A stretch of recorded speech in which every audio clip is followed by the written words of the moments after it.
Қара нәсілді бала күндіз бір әйелге ысқырды, ал оның қара нәсілді серіктері бірден шиеленісіп кетті. Әйел көлікке қарай жүрді, ал қара нәсілді еркектер оларды қашуға шақырды. Әйелдің көлігіне тапанша кезеп тұрғанын көргенде, қаладан келген бала жағдайдың күрделілігін түсінбеді. Сол түні екі ақ нәсілді ер адам оны күштеп алып кетті. Анасы оны қайтадан тапқанда, ол қорқынышты мәйіт болып шықты. Бұл фильм шынайы оқиғаға негізделген.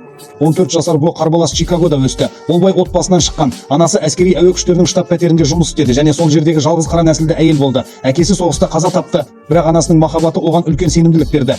Жас по немере ағасына бару үшін ауылға бара жатқан еді.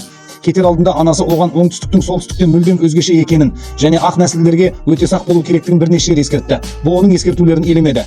Анасы оны теміржол вокзалында құлықсыз шығарып салды. Бұл олардың соңғы кездесуі болады деп ешқашан ойламаған. Бо Миссисипиге сапарына қызығушылық танытты, бірақ малшының мақта алқаптарында жұмыс істеп жүргенде де ол мүлдем орында емес сияқты көрінді. Ол кенеттен жерге жатып өліп қалғандай болып көрінді. Немере ағасы оны көруге жүгіріп келді, ал келесі сәтте ол күліп орнынан тұрды. Алайда айналасындағылар күлген жоқ. Олар әлі де жұмыстан шығарылып кетуден қорықты. Жұмыстан кейін немере ағасы оны әдеттегі дүкеннің алдында ойнауға алып барды. Дүкен сатушысы ақ нәсілді әйел еді, ал ашық сөйлейтін. Бо оның отбасының фотосуреттерінен кино жұлдыздың суретіне ұқсайтынын байқады. Содан кейін ол сатушының сұлулығына ашық мақтау айтты. Ол мұны байқап наразы болды. Сол кезде немере ағасы Боның дүкенге кіріп бара жатқанын көріп, жүйгісі жұқарып оны алып кетуге тырысты. Алайда Бо артынан қуып келе жатқан сатушыға ысқырды. Кенеттен айналасындағы қара нәсілді адамдар шиеленісіп кетті. Бо не болып жатқанын түсінбей тұрып, сатушы бұрылып көлігіне қарай бет алды. Қара нәсілдер қаш деп айқайлады.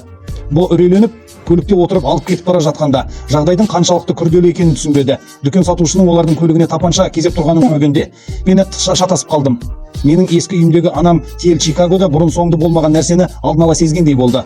Ұлы кеткеннен кейінгі күні ол ауырып, қазіргі күйеуінің шаштаразына барып, оны алып кетті. Жұмыспен қамтылған күйеуі Тиэлге еріп кетпес бұрын сапарын бірнеше күн кейінге қалдыруды жоспарлады. Ысқырық оқиғасынан бері 3 күн өтті. Ал Бо немере ағасының мұны сылтау ретінде пайдаланатынын күтпеген еді. Ол өзінің ашу ызасынан бірдеңені жасырып жатқандай көрінді. Нәсілдік кемсітушілік кең таралған Миссисипиде ашық Чикагодағыдай қаралмады. Үйіндегі Тиэл Боның ауылда көңілді уақыт өткізіп жатқаны туралы хабар алды. Ол карта ойынын жайлап ұйымдастырды. Бірақ әңгімесі ұлынан алыстай берді.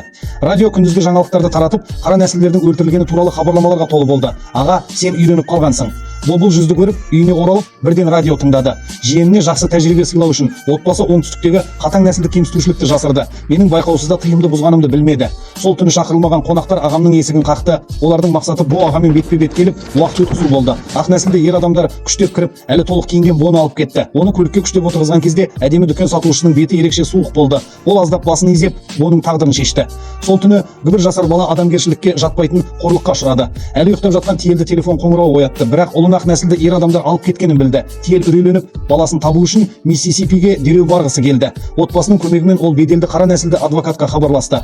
Бұл кезде адвокат тағы екі қиын істі қарастырып жатқан болатын және барлығына жауап бере алмағандықтан Тиэлге бақты пайдаланып танымалдылықты арттыруды ұсынды. Боның жоғалған адамдар туралы плакаттары көшелерге шашылып жатты. Көп ұзамай Тиэл Боның қайда екенін білді. Ұлының өлімі күтпеген жерден болды. Есін жиғаннан кейін Тиэл дереу Миссисипиге кетті. Қайтадан құлап қалмас үшін Тиэл мүгедектер арбасында отырып ұлының денесін күтті. Табытты көрген сәтте Тиэл қайғысын баса алмады. Ол табытқа сүйеніп аяғына тұруға тырысты. Жүрегін ауыртатын айқайлары станция бойы жаңғырып жатты. Алайда Тиэлді ең қатты қайғырғаны әлі алды еді. Ұлының денесі танылмады. Өмірде бастан кешірген қатыгездігін Тиэл елестете де алмады.